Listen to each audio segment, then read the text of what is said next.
Yeah, be sure you did a share sound there. Check mark. Hello, welcome to E&D's Food Stand. I am Debbie and my partner is Ella.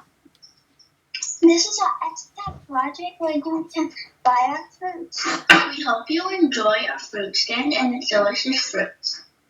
Okay, let's start. First of all, here are the prices. Apples cost $3 each. Oranges cost $2 each. Blueberries cost 75 cents each.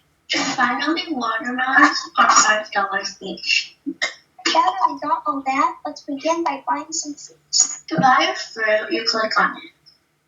For example, I'm going to buy an orange. So click the orange and the console says you bought an orange. We can also do that for the other fruits. So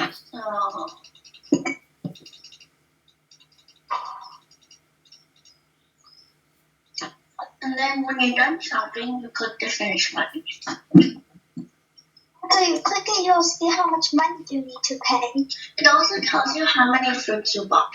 For example, it says 5 apples, 4 oranges, 9 blueberries, and 2 watermelons.